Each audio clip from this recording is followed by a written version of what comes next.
Shrimati K Rama MLA കൂടെ telephone ലൈനിൽ ചേരുകയാണ്. ശ്രീമതി കെ രമ എം.എൽ.എ, ഇപ്പോൾ മുകേഷ് എം.എൽ.എക്കെതിരെ ഒരു യുവനടി നമുക്കറിയാം, അവർ മാധ്യമങ്ങളിലൊക്കെ വന്നുകൊണ്ട് പറഞ്ഞിരുന്നു, എന്തൊക്കെ ആരോപണങ്ങളൊക്കെ ഉന്നയിച്ചിരുന്നു. അതിന്റെ അടിസ്ഥാനത്തിൽ ഇപ്പോൾ പോലീസ് കേസെടുത്തിരിക്കുന്നു. മരട് പോലീസാണ് കേസെടുത്തിരിക്കുന്നത്. ജാമ്യമില്ല വകുപ്പ് പ്രകാരം ഉള്ള കുറ്റം ചുമത്തി കേസെടുത്തിരിക്കുന്നു. സ്വാഭാവികമായും ഒരു ധാർമ്മികത പാലിച്ചുകൊണ്ട് മുകേഷ് ഈ സ്ഥാനത്ത് നിന്ന് മാറി നിന്ന് അന്വേഷണത്തെ നേരിടുകയല്ലേ വേണ്ടത്? അല്ല, മുകേഷിനെ എം.എൽ.എയുടെ ഭാഗത്തേക്കെതിരെ നിരന്തരമായി ഗുരുതരമായ ആരോപണങ്ങൾ ഉയർന്നു വരികയാണ്.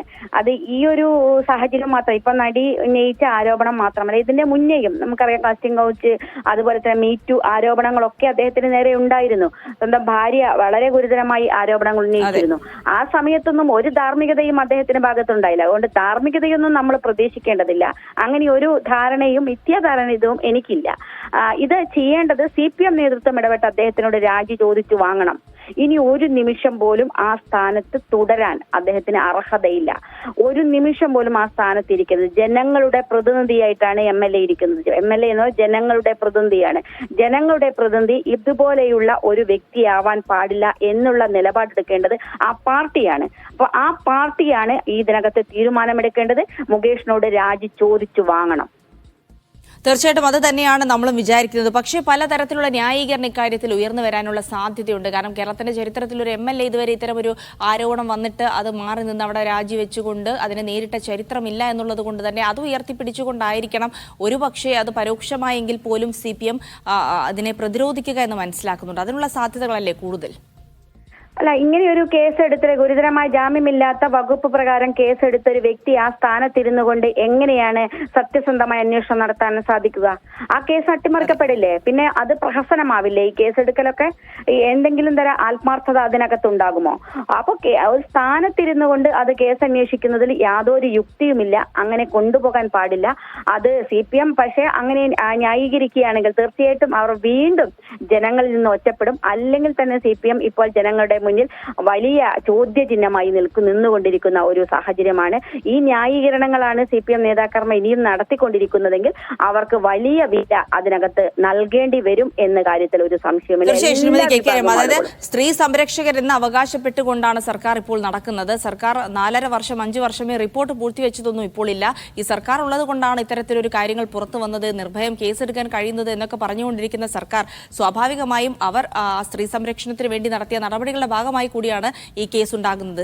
അപ്പോൾ താങ്കൾ പറഞ്ഞതുപോലെ അത്തരത്തിലുള്ളൊരു നീക്കം, അത് ജനങ്ങളിൽ നിന്ന് അറ്റ്ലീസ്റ്റ് അകന്നു പോകാതിരിക്കാനുള്ള ഒരു നീക്കം ഈ ഒരു ഘട്ടത്തിൽ CPM-ന്റെ ഭാഗത്തുണ്ടാകുമെന്ന് പ്രതീക്ഷിക്കാൻ പക്ഷേ വയ്യ. അല്ല, ഒരിക്കലും പ്രതീക്ഷിക്കാൻ സാധിക്കില്ല. കാരണം അതുകൊണ്ടാണ് ഈ ഒരു വിഷയങ്ങളൊക്കെ 4.5 വർഷം മുന്നേ ഉണ്ടാകേണ്ടതാണ്. ഈ പുതിയ വിവാദങ്ങളും വിഷയങ്ങളും ഈ സംഗതികളൊക്കെ ഉണ്ടാകേണ്ടത് 4.5 വർഷം മുന്നേയാണ്.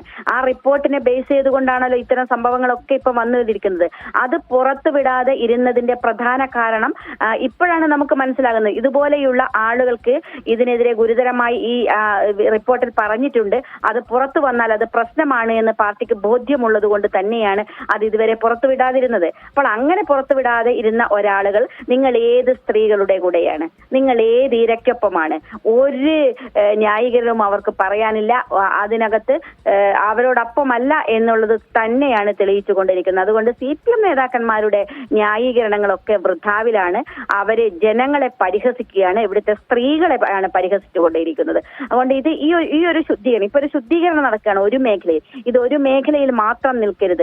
എല്ലാ തലങ്ങളിലും ഇതുപോലെയുള്ള സ്ത്രീവിരുദ്ധർക്കെതിരെയുള്ള നടപടി ഉണ്ടാകണം. പരസ്യമായി പുറത്തു വന്നുകൊണ്ട് നമ്മുടെ സമൂഹത്തിൽ സ്ത്രീകളെ മാന്യമായി, അവരെ ഒരു വസ്തുവായി, ഉപഭോഗ വസ്തുവായി കണ്ടുകൊണ്ട് ഇപ്പോഴും ആളുകൾ അങ്ങനെയാണല്ലോ നമ്മൾ കാണുന്നത്. ഈ സ്ത്രീയൊക്കെ നോക്കിക്കാണുന്നതാണ്. നമ്മൾ ഈ നേതാക്കന്മാരുടെ ഓരോ കാര്യങ്ങൾ പറഞ്ഞു വരുമ്പോൾ ശരിക്കും ലജ്ജ തോന്നുകയാണ്. ഇത് ഏത് തരം ആളുകളെയാണ് നമ്മളെയൊക്കെ വീര നായകരായി കൊണ്ടു നടന്നത് എന്നതാണ്.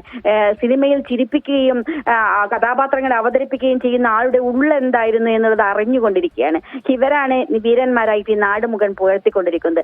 അതുകൊണ്ട് അത്തരം പ്രശ്നങ്ങൾ ഉയർന്നു വന്ന് അത് പരിഹരിക്കപ്പെടാൻ എല്ലാ മേഖലകളും, ഇതൊരു മേഖലയിൽ മാത്രം നിൽക്കരുത്. ഇതൊരു സൂചനയാണ്. എല്ലായിടത്തേക്കും ഇത് വ്യാപിക്കും എന്ന് തന്നെയാണ് ഞാൻ കരുതുന്നത്. സമൂഹത്തിൽ ഒരു നല്ല മാറ്റത്തിന് തുടക്കം കുറിച്ചതാണ് ഈ ഒരു ഹേമ കമ്മിറ്റിയും അതുപോലെ തന്നെ WCC-യും അതുപോലെ തന്നെ നമ്മുടെ പ്രിയപ്പെട്ട നടിയും.